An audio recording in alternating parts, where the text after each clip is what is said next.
las matemáticas se inventan o se descubren. El profesor Angulo Brown tiene más de 50 años de actividad científica y docente. Y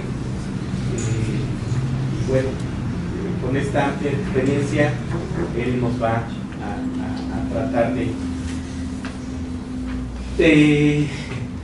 dar un poquito más de contexto acerca de esta pregunta. Bien, gracias. Pues sí, esta plática tiene que ver con el debate que queda expresado por la pregunta del título acerca de cuál es la naturaleza de las matemáticas. ¿Ya estaban impregnadas en la naturaleza? ¿O fue hasta que llegó el intelecto humano a inventarlas, según algunos, otros dicen solo a descubrirlas, porque ya estaban impresas en la naturaleza? Pues de ese debate se va a tratar esta plática. Sí, por favor. Bien, si uno explora ahí acerca de un catálogo de títulos que hablan sobre la naturaleza de las matemáticas, no es raro encontrar, incluso en los títulos de los libros, la idea o el concepto de Dios. Hay algunos ejemplos, ¿no? ¿Es Dios un matemático? El astrofísico Mario Livio. Hay un compendio que se llama Dios creó los números. La que sigue, por favor. Y así otros ejemplos. ¿Es Dios un geómetra? Porque ya describa. ¿Juega Dios a los dados? Describa. Hasta novelas que tienen que ver con esta cosa. La fórmula de Dios, escrito en portugués, José Rodríguez dos Santos. Entonces cabe preguntarse, ¿por qué se usa tan a menudo la palabra Dios en estos temas relativos a las matemáticas? Y se ofrecen algunas respuestas por algunos grandes autores. La que sigue, por ejemplo, Mario Livio dice: la aparente omnipresencia y omnipotencia de la matemática son características asociables a los entes divinos. Dice, quizás por eso se usa tanto la idea de Dios asociada a las matemáticas. El propio Einstein decía: Dios no juega los dados, el Señor es sutil pero no malicioso. Y algunas gentes han llegado a afirmar que Einstein era un creyente en Dios. Sin embargo, alguna vez lo tuvo que aclarar y él dijo que creía en el Dios de Spinoza. Pero creer en el Dios de Spinoza prácticamente no creer en Dios. Spinoza fue el padre del concepto del panteísmo. Todo es Dios, toda lo existente. Bueno, también fue autor de La Ética, ¿no? Famosísimo libro que trató de exponer la ética humana como si fuera un sistema axiomático geométrico, de axiomas, deducciones, demostraciones, teoremas. Incluso en Galileo encontramos la idea de Dios asociado con las matemáticas. Alguna vez Dios escribió el libro de la naturaleza en el lenguaje de las matemáticas. Thomas Hobbes, filósofo inglés, en el Leviatán señaló que la geometría era como paradigma de la argumentación racional, fue la única ciencia que Dios se complació en comunicar al género humano. También James Jeans, famoso físico, dice: el universo parece ser sido diseñado por un matemático puro. Lo que sigue. Bueno, entonces, como ven, hay muchos ejemplos donde de manera casi natural el concepto de Dios está asociado a la perfección de las matemáticas. Claro, en esas épocas no se había puesto en manifiesto la teoría del caos y la dinámica no lineal. Sin embargo, otra idea muy interesante alrededor de la naturaleza de las matemáticas fue expresada por el propio Einstein y Wigner. Ahí está un resumen de esas ideas. Dice, y yo le llamé a eso la perplejidad que provoca la naturaleza de las matemáticas. Einstein decía: ¿cómo es posible que la matemática, un producto del pensamiento humano independiente de la experiencia, se ajuste de modo tan perfecto a los objetos de la realidad física? Y Wigner lo dijo de otro modo: dice, el milagro de la articulación entre el lenguaje, la matemática y la formulación de las leyes de la física es un obsequio maravilloso que no comprendemos ni merecemos. Deberíamos estar agradecidos por ello y esperar que siga siendo válido en ulteriores investigaciones y que se extienda para bien o para mal, para nuestro placer o incluso para nuestro desconcierto a otra gran internacional. A esto Wigner le llamó la misteriosa eficacia de las matemáticas. La que sigue. Y más. Lord Kelvin dijo: cuando no puedes expresarlo con un número, tu conocimiento se vuelve pobre e insatisfactorio. Bueno, Kelvin no hubiera ido muy bien en estos días en México. Bueno. O pues Stewart. Las matemáticas empezaron con los números. Los números son una construcción mental. Y sin embargo tenemos la sensación de que seguirían teniendo significado incluso si la humanidad fuera barrida por una catástrofe mundial y no quedara ninguna mente para completarlos. O el gran divulgador de la ciencia, Martin Gardner, dice: si dos dinosaurios se uniesen a otros dos dinosaurios en un claro de bosque, habría 4 dinosaurios, aunque no hubiese ningún humano ahí para observarlo y las bestias fuesen demasiado tontas para saberlo. Bien, adelante. Entonces, digamos, esta es una breve introducción para mostrar que el tema siempre ha estado presente como una pregunta en gente muy dadas a la reflexión profunda, ¿no? Bueno, ¿y qué hacen aquí las leyes de la termodinámica? Ahora voy a empezar por un ejemplo de cómo aparentemente teoremas formales de la matemática pueden ser deducidos de leyes de la naturaleza, como es el caso de la termodinámica clásica. Entonces, como estamos en un congreso de termodinámica, no tengo que decir mucho sobre estas leyes. La primera tiene que ver con la conservación de la energía para sistemas termodinámicos. La segunda tiene que ver con la dirección de los procesos espontáneos de la naturaleza. Y la tercera, con el modo como se comportan los sistemas termodinámicos en la vecindad del cero absoluto. Bueno, seguimos adelante. Creo que se pasó una vez. Okay. En un curso optativo que suelo dar en el posgrado de física en FM, una vez expuse este artículo de Peter Lansbury. Y esta página es todo el artículo. El título, el autor, la afiliación, el abstract, el cuerpo del artículo y el final del artículo. Es todo el artículo. Entonces yo lo platiqué en clase, porque es muy sencillo de platicar. Y lo que hizo Lansbury es demostrar la desigualdad entre la media aritmética y la geométrica, aplicando la primera y la segunda leyes de la termodinámica a un sistema termodinámico cerrado, compuesto por n cuerpos que en principio están a temperaturas iniciales diferentes entre sí, y cuando alcanzan el equilibrio con una temperatura final común, aplica la primera ley, que es la suma de todos los intercambios de calor entre los cuerpos hasta llegar a alcanzar una temperatura final de equilibrio y de ahí obtener una expresión para la temperatura final de equilibrio. Y después aplicar la segunda ley al mismo sistema y calcular la variación de la entropía del sistema o del universo, que no hay alrededores porque está aislado, y entonces se calcula como es bien sabido, integrando la integral de Clausius de Q en T, como la capacidad calorífica de los cuerpos es constante, la saca la integral, hace la integral y suma todas estas logaritmos hasta que quede expresada en términos de la TF y con el lado derecho clásico de la segunda ley, delta S total mayor o igual a 0. Entonces sustituye la TF que había obtenido de la primera ley, ¡pam!, un teorema que fue demostrado por Cauchy en el siglo XIX, usando el principio de inducción matemática, etc. Entonces, en el propio curso, yo dije, pues, vamos a quitar la restricción de que las capacidades caloríficas son constantes y vamos a aceptar que son funciones de la temperatura, la que sigue.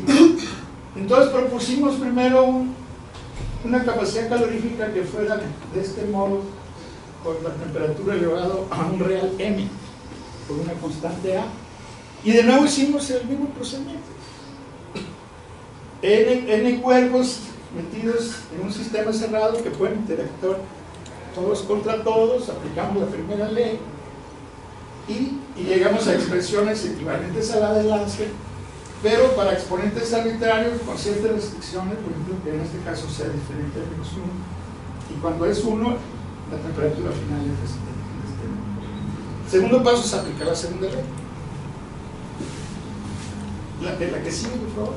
Se aplica la segunda ley y llegamos a expresiones de este tipo, y solo basta sustituir la TF que encontramos de la primera ley, la que sigue, y encontramos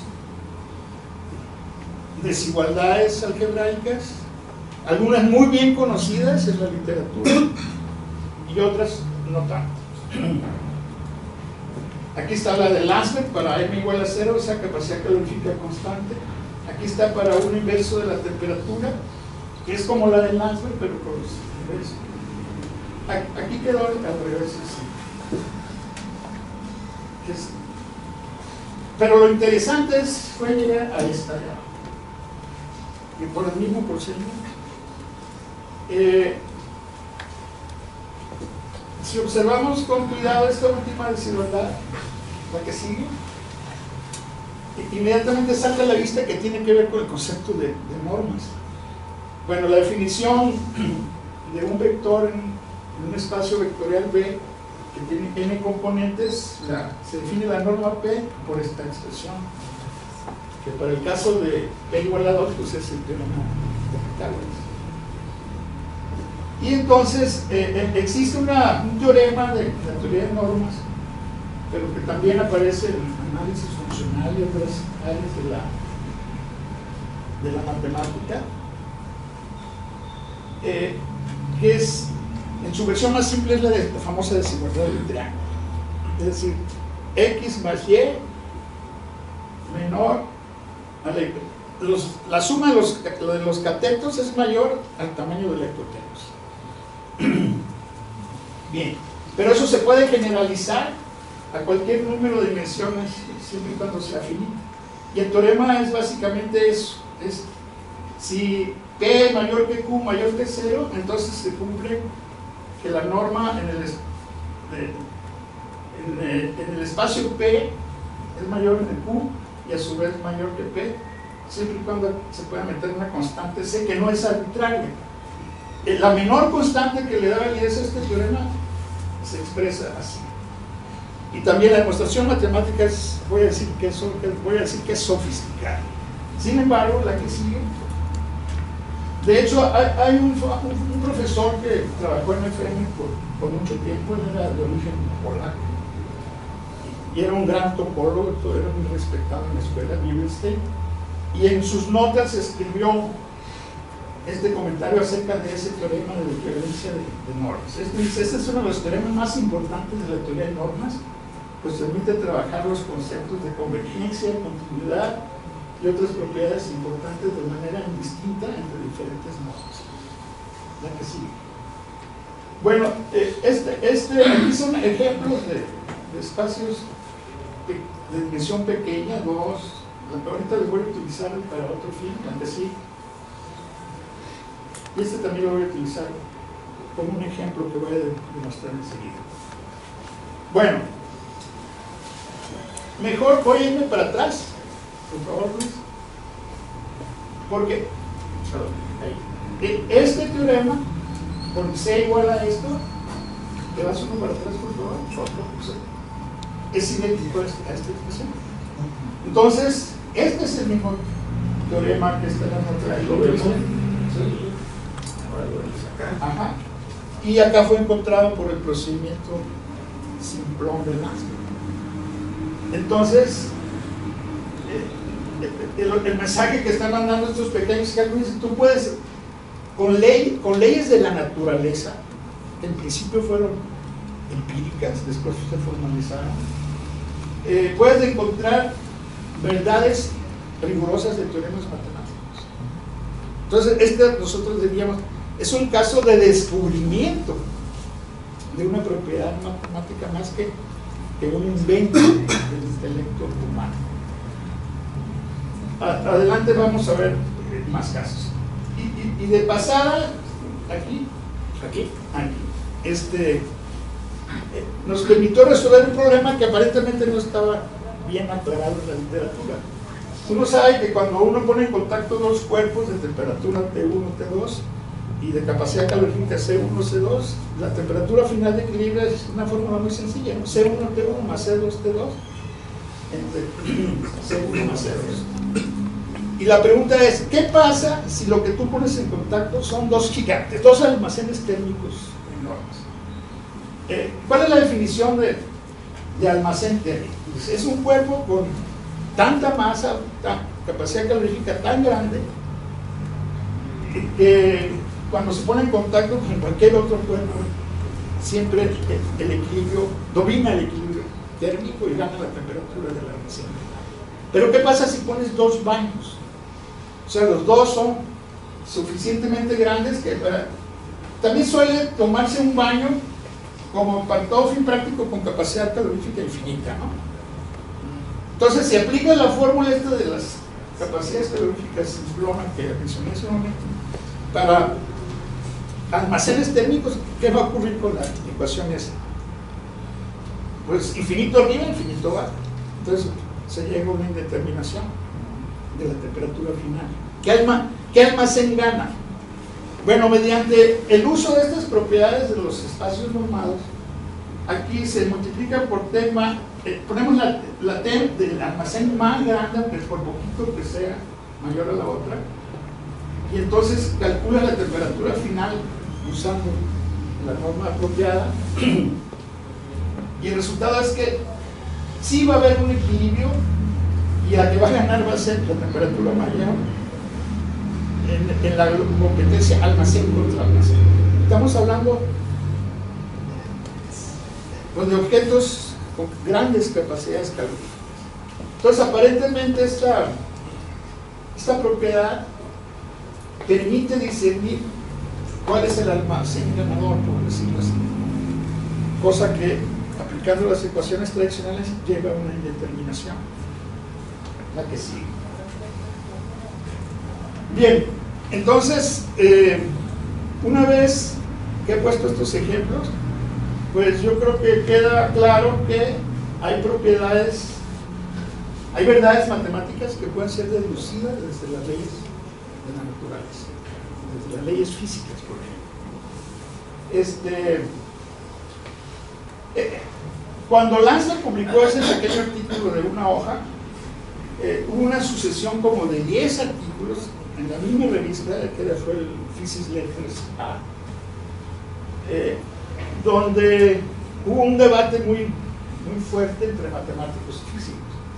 Después de Landsberg apareció un artículo de un autor, un matemático, en este momento no recuerdo el apellido, donde decía que la supuesta demostración de Landsberg no era una verdadera demostración, que en el sentido formal de las matemáticas, que él no negaba la utilidad de esta clase de tratamientos como el de Landsberg, que también, por cierto, ya lo había usado antes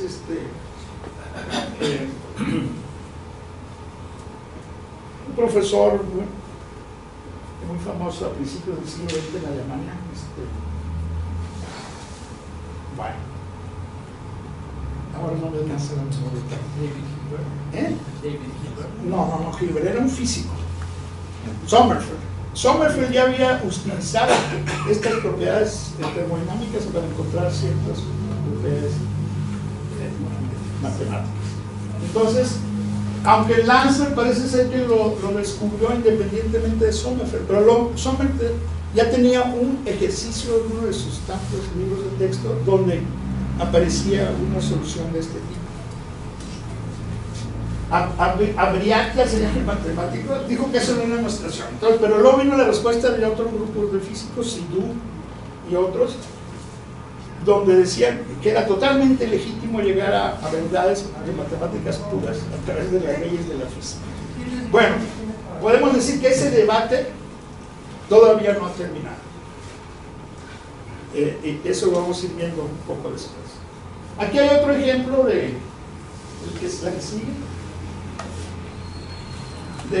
de cómo también a través de propiedades físicas amarras propiedades de matemática pura.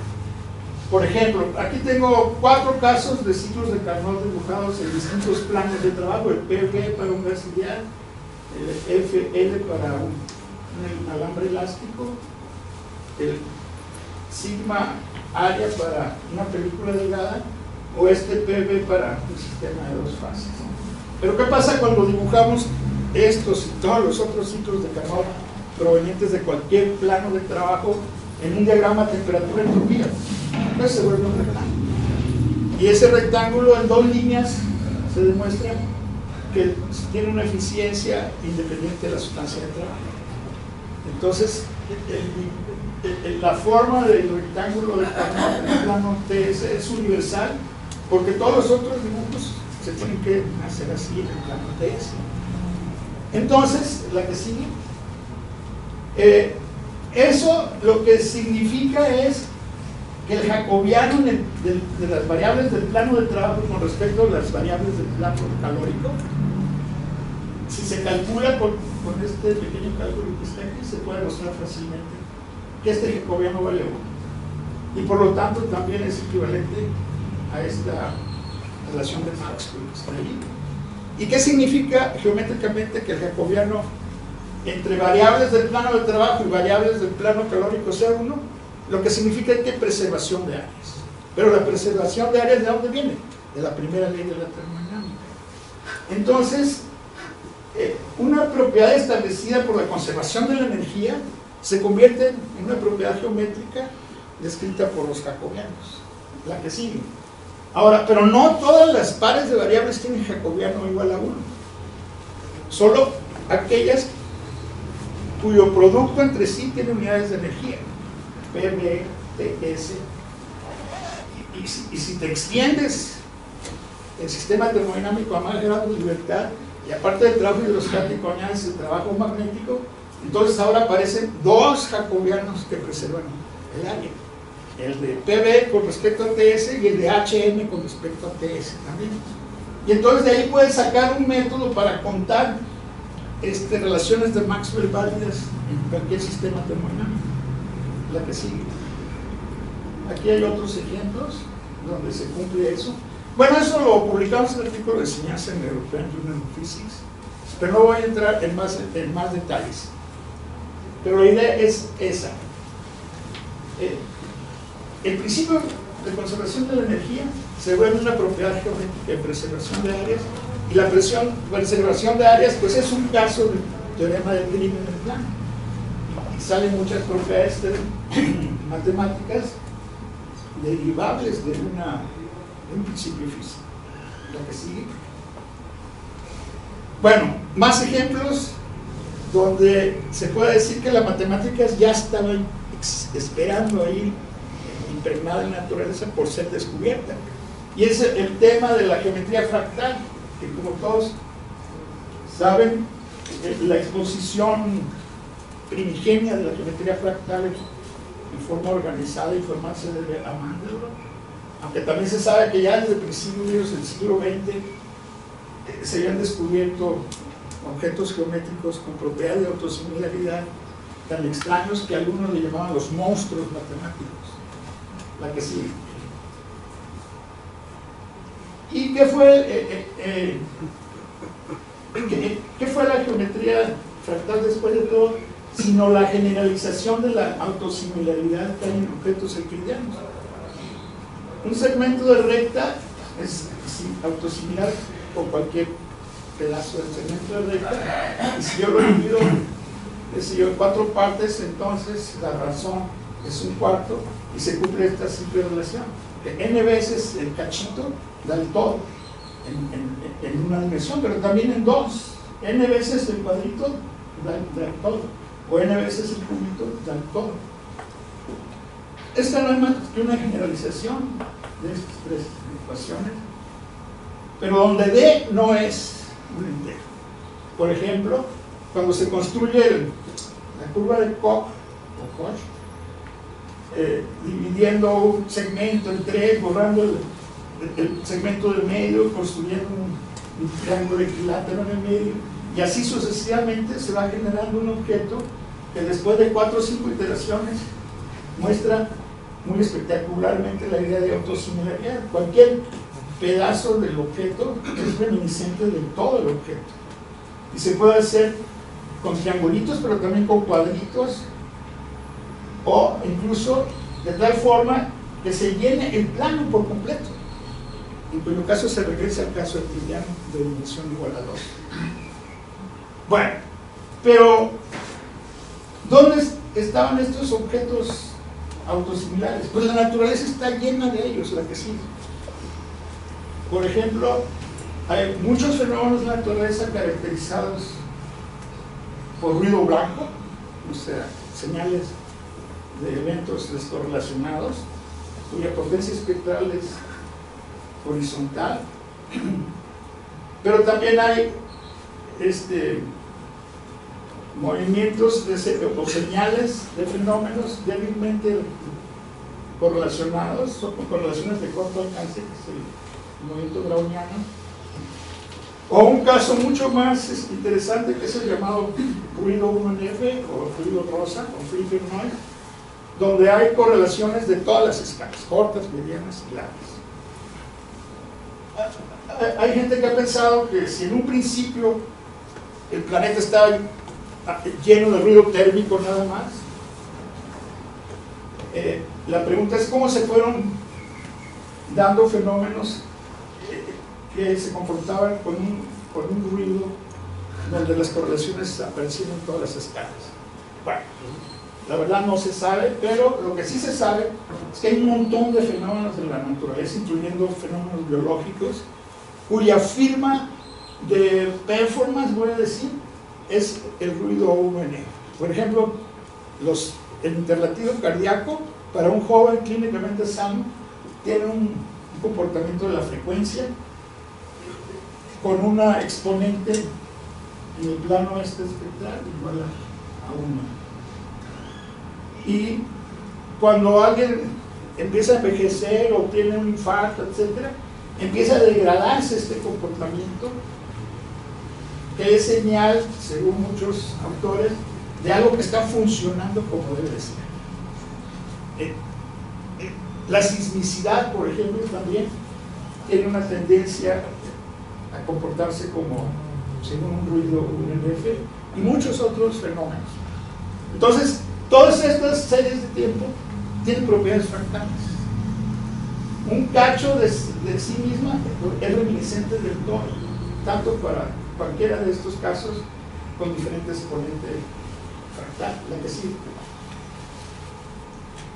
Bueno, la gran diferencia entre fractal y no fractal se expresa muy bien aquí, ¿no? Los objetos no fractales tienen escalas y tamaños característicos. Por ejemplo, esta es una colección no fractal, pero aquí hay una colección donde hay objetos de muchos tamaños, desde 2 centímetros hasta un cuarto de centímetro, qué sé yo, y a eso es a lo que se le llama un conjunto de objetos, un conjunto fractal de objetos, porque no tienen una escala dominante o característica. Los alveolos pulmonares, los vasos sanguíneos, las células nerviosas son ejemplos naturales de sistemas con geometría fractal, ya que sí.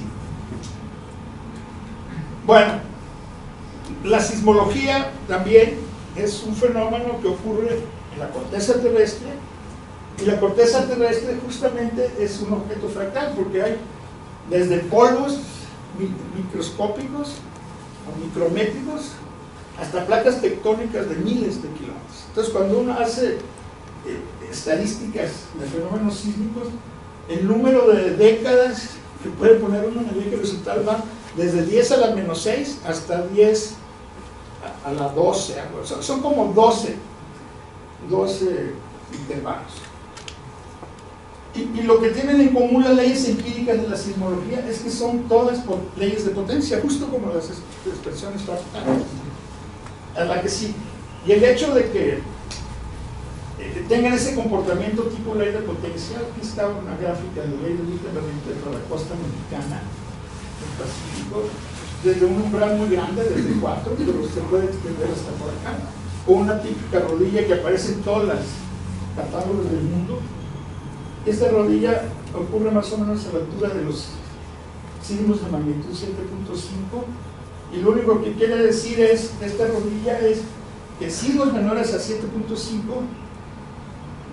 que se desarrollan en la parte quebradiza de la corteza tienen prácticamente un espacio infinito para desarrollarse en latitud, en longitud y en profundidad. Pero los macrosismos, los grandotes, pueden romperse la roca sin restricciones en longitud y latitud, pero tiene restricción en la profundidad, y eso hace que la ley de escalamiento cambie de los que prácticamente ocurren en un medio infinito hasta los que ocurren con la restricción de la profundidad. Y eso se puede recuperar mediante simulaciones de sismicidad sintética, la que sigue, con las técnicas de los sistemas críticamente autoorganizados. Esta idea del sistema críticamente autoorganizado fue acuñada por Per Bak, fallecido Per Bak, y este dibujo lo puso en su famoso libro que se llama How Nature Works. Parece que no era muy modesto Per Bak, pero este dibujo lo encargó explícitamente para que pusieran una extraña mano ahí, insuflándole su existencia a la pila de arena, Capilla Sixtina, digamos. Entonces, la idea, el experimento numérico que hicieron Per Bak y autores, que publicaron en 1987, que es donde se inaugura el concepto de sistemas críticamente organizados, es que si van formando una pila de arena punto por punto, grano por grano, primero se empieza a formar un montoncito, pero luego empieza a formarse una pila con la pendiente más empinada, y justo cuando llega a un ángulo que es el ángulo crítico,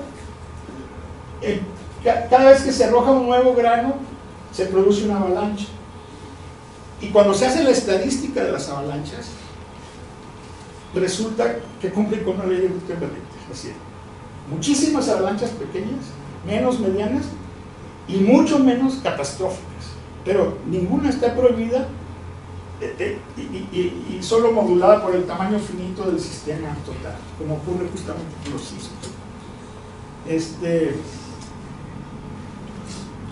Después del paper de Per Bak, viene una cascada de papers donde se aplicó esta idea a muchos fenómenos de naturaleza, fisiológicos y no fisiológicos. La que sigue. En particular, apareció uno donde se emulaba la interacción entre placas tectónicas, dos placas horizontales, en una, la de abajo, dos placas paralelas, perdón, de tal forma que la de abajo está poblada por bloques con resortes de Hooke unidos con los 4 primeros vecinos, y a su vez unidos con un resorte Hookeano en la placa vertical, de tal manera que gracias a la pequeña velocidad relativa de la placa esta, se mete energía de manera random a los bloques, y si el bloque tiene una energía acumulada que está, digamos, a punto de llegar a la energía suficiente para que se vence la fuerza de fricción en la superficie de abajo, entonces recibe la dotación de energía y le regala un cuarto de esa energía a cada uno de los 4 vecinos, y si algunos o todos los vecinos están muy cerca del umbral también, ellos mismos se perturban y se arma una reacción en cadena.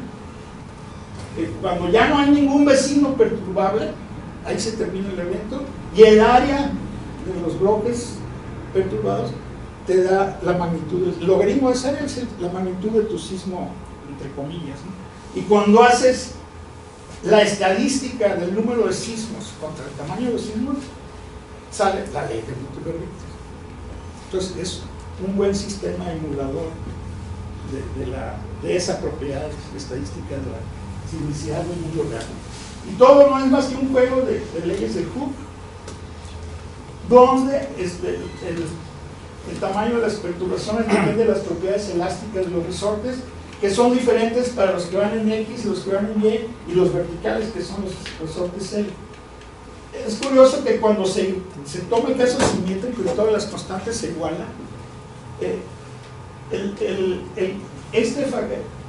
esta elastic ratio que está aquí, gamma 1 y gamma 2, vale 0.2 más o menos. Y con ese 0.2, la pendiente de Gutenberg-Richter sale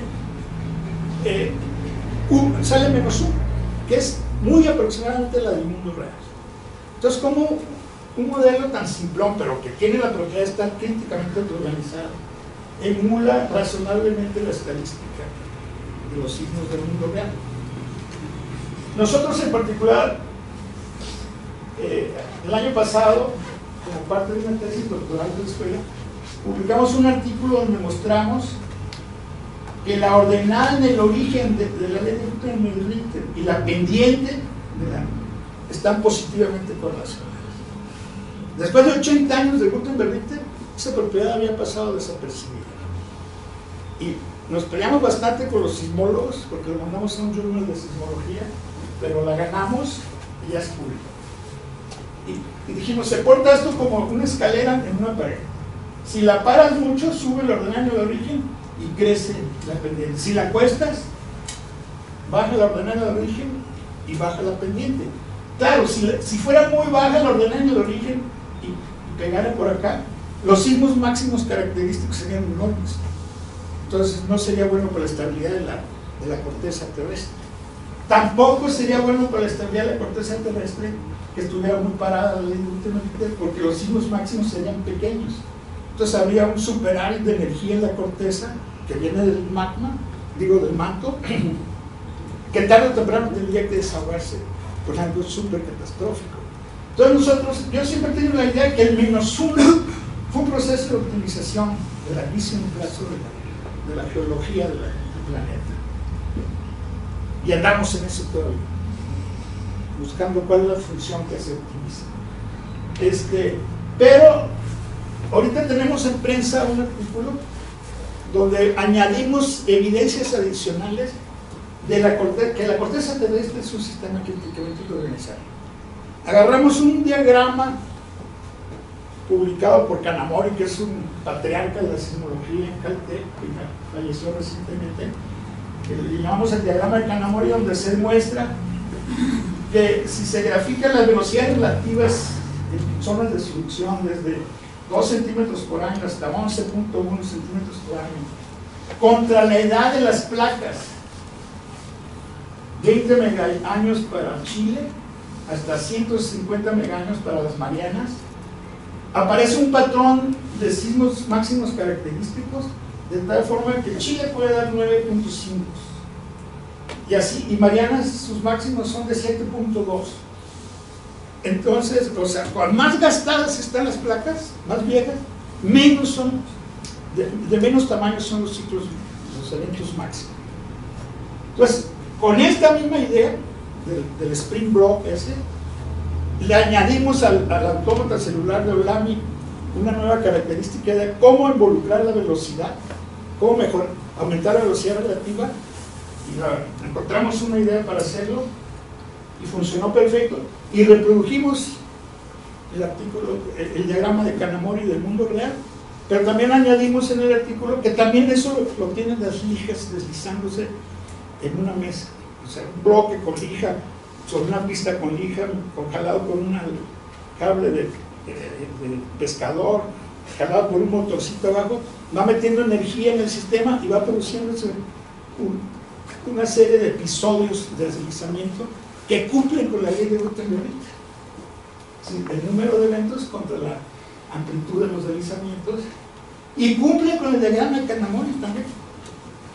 Y también, o sea, hay 3 sistemas que mostramos en ese artículo que cumplen con el diagrama de Kanamori: la simplicidad real, los experimentos con lijas y el modelo SOC numérico. Ese está. Ayer revisamos la calidad. Bueno, ya que sigue. El caso es que ya me estoy olvidando del tema, ¿verdad? ¿En qué quedamos? ¿Se inventan o se descubren? Pasemos algunas opiniones de gente famosa.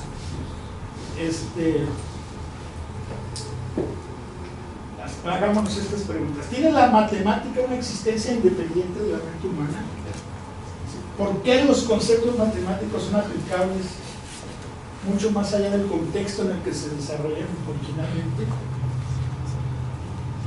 Luego vienen estos comentarios de que un matemático típico es platónico, es decir, opina que se descubren los días laborales.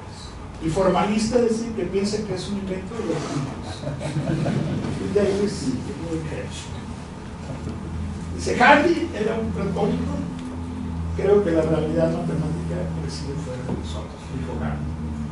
Y este astrofísico Tenmar del MIT dice, nuestro universo no solo se describe mediante la matemática, sino que es matemática. La que sigue. Más opiniones. Kastner y Newman. La matemática es tan libre como la mente y tan indómita como la imaginación.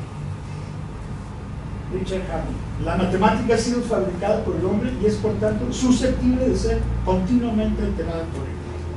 Gail Farr. Solo hay una cosa que sea más inexplicable que la inexplicable eficacia de las matemáticas en física, y es su inexplicable ineficacia en biología. El enigma de Wigner, o sea, la perplejidad de Wigner, según Mario Livio, invento o descubrimiento no se excluyen mutuamente. La matemática es en parte inventada y en parte descubierta. Los seres humanos inventan los conceptos matemáticos y descubren las relaciones entre ellos. Y finalmente, Stewart dice, durante su larga historia las matemáticas se han inspirado en estas dos frentes: el mundo real y el mundo de la imaginación humana. ¿Cuál es más importante? Ninguno de los dos. Lo que importa es la combinación. Salomónicamente yo me adhiero a estos. Creo que así es la cosa, ¿no? La mente más el mundo real. Bueno, ¿qué es esto? Yo le llamo un sismograma en 3 dimensiones porque ocurrió en Seattle, una tienda de esos de curiosidades. Había una bandeja llena de arena con un péndulo que tenía una punta que podía dejar canales en la superficie de la arena. El fin de semana ocurrió un 5 y pico cerca de Seattle. El lunes abrió su tienda y se encontró este patrón dibujado en la ondas P, las primeras que llegaron, y las ondas S. Ese es un sismograma tridimensional. Está bonito, ¿no? Otra vez la naturaleza diciéndole, mira, qué geometrías tan bonitas hago yo. Sin que tú pienses o no pienses, pues podría dar por terminado aquí. Muchas gracias.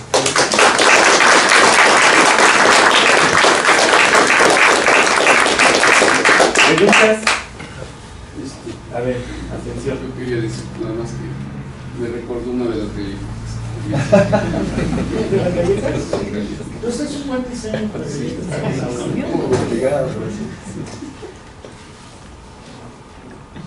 ¿Más preguntas? Yo más quería hacer un comentario. El cerebro, la mente humana, como es producto de una naturaleza que es un ente matemático, por decirlo así, pues tiene que ser un ente matemático. Y nuestras ideas y nuestros conceptos tienen que ser de alguna manera producto de ese ente matemático. Eso es la mente. ¿Y por qué nada más la mente humana? ¿Por qué no la de los Todos los mentes humanas que no, bueno, no quiero negar tu idea, pero no puede ser así tan lineal la cosa. ¿Otra pregunta? ¿No? A ver, yo tengo una. ¿Tú dirías que Leibniz inventó el cálculo y Newton lo descubrió? Buena pregunta, pues, chica, está muy bien sustentada la pregunta, porque es bien sabido que Newton inventó el cálculo para resolver problemas de mecánica, para poder definir con La velocidad la instantánea. velocidad, la aceleración, etc. Necesitó el cálculo como herramienta. En cambio, Leibniz, que era mucho más filósofo que Newton, lo inventó, digamos, más bien como una explosión de... Como una consecuencia de las matemáticas que se estaban desarrollando en ese momento, ¿no? Sin ninguna intención de explicar el fenómeno. Me parece que ese es un buen ejemplo histórico, ¿no? Uno llegó inventando su cálculo, descubriendo el cálculo que estaba en las tangentes y las trayectorias. Newton parabólicas, necesitó algo, fue al saco de las matemáticas, no lo encontró y lo acomodó. y lo inventó. Sí, no es mal ejemplo. ¿Más preguntas? ¿No? Bueno, pues... O una opinión de... ¿Alguna opinión? Sí, antes de pasar a otra cosa. Entonces, ¿por qué votamos? Por los que dicen, yo propongo que votemos por lo que dicen que es una combinación de los dos procesos, invento y descubrimiento. Lo cierto es que si ocurriera una catástrofe cósmica, pues todos seguirían existiendo los mundos naturales, ¿no? Como dijo Martin Gardner.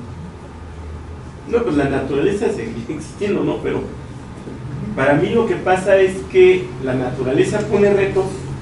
Tú vas al saco de las matemáticas, si encuentras en ese lenguaje algo que pueda describir lo que estás observando, lo usas, y si no, lo inventas. Bueno, sí pueden. Sí, claro, que puedes. Sí, claro, que puedes. Sin embargo, si fuera algo más intrínseco de la naturaleza, las matemáticas, como lo hemos usado, no de manera más natural deberíamos de tener una aproximación a las matemáticas, no deberíamos estar más capacitados para abordar las matemáticas como entes naturales. Pues la verdad es que siempre ha habido miembros de la especie con esa capacidad. La práctica estaba democráticamente repartida. Sí, yo creo que eso es lo que pasa. Debería de haber una mayor distribución de esa capacidad para entender, para comprender, para sistematizar. ¿Qué gobierna ese reparto?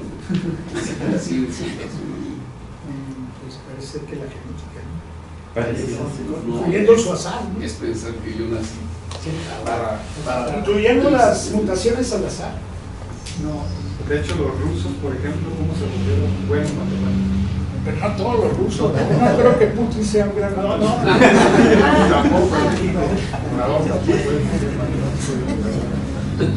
No, lo que floreció en Rusia fue una cierta escuela de matemáticas. No sé. Gracias a los franceses, ¿por qué? se jalaron a ella se me olvidó el nombre, eso me lo platicó un ruso. ¿Aquí en Euler? Sí, creo que Está en se fue a San Petersburgo, ¿no? No creo que un episodio así tan puntual sea el causante de la escuela rusa. Bueno, que por cierto, luego no fructificó a larguísimo plazo la escuela rusa. Hubo una época que estaban a grandes físico-matemáticos lo metieron a la cárcel como Landau, porque hizo un conflicto con Florestal, hasta que vino a experimentar Kapitsa y le dieron el Nobel por descubrir la superfluidez. Y cuando estaba en el homenaje que le hizo Stalin, Stalin creo que pasó así, pero le falta la teoría, ¿verdad? Sí, pero dice, la gloria podría ser total de Rusia si un ruso la hace. Entonces Capizá dijo, yo conozco al ruso que la puede hacer. ¿Y dónde está? En la cárcel. Suéltenla la tabla. En un año tenía la teoría de la superfluidez la Navi. Bueno, más. De alguna manera hay matemáticas abstractas que han sido desarrolladas. Se podría pensar que esas matemáticas de alguna manera tienen un signo de naturaleza, aunque no necesariamente se haya descubierto. Sí, mira, ¿me puedo regresar a una de las primeras láminas? Dime algo de Einstein, por favor.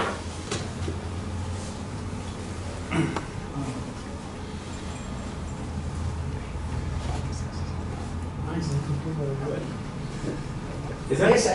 ¿Cómo es posible que la matemática, un producto del pensamiento humano independiente de experiencia, matemáticas abstractas, se ajuste de modo tan perfecto al sujeto de la realidad física? Como que yo he visto que existe una especie de creencia de que por más raras que parezcan las matemáticas abstractas, tarde o temprano van a encontrar su contraparte en una aplicación. No necesariamente, no siempre. Claro, pero yo he visto que existe esa atmósfera. Por ejemplo, sí, como ese presentimiento, ¿no? Que Ramanujan dejó un montón de resultados y que ahora se están aplicando. Empezaron por topología y ahora se están usando geometría de agujeros negros. Sí.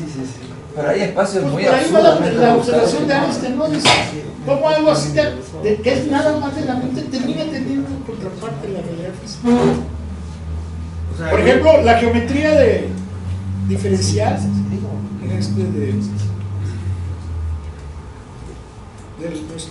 el padre de la geometría diferencial del siglo XIX,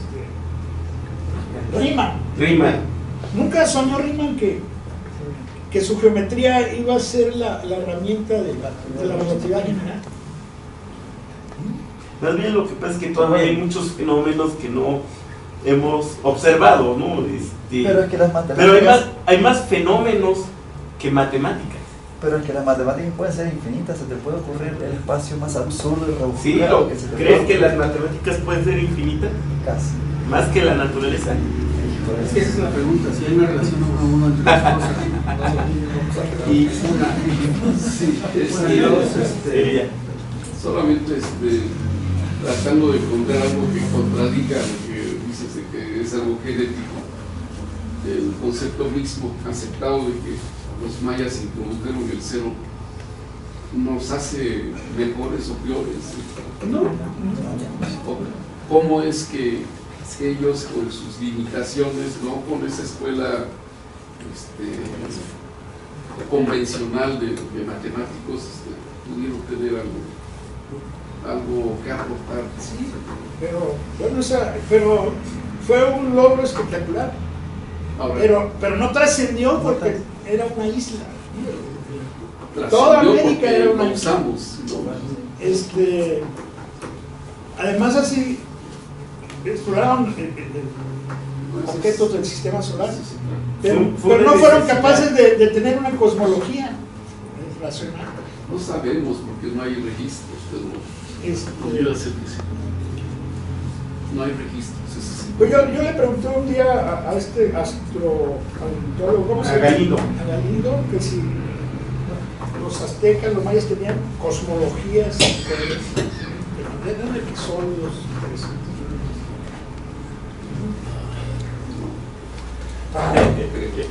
Bueno, a nombre de la Sociedad Mexicana de Termodinámica, le damos este reconocimiento, Fernando, por la plática que nos diste.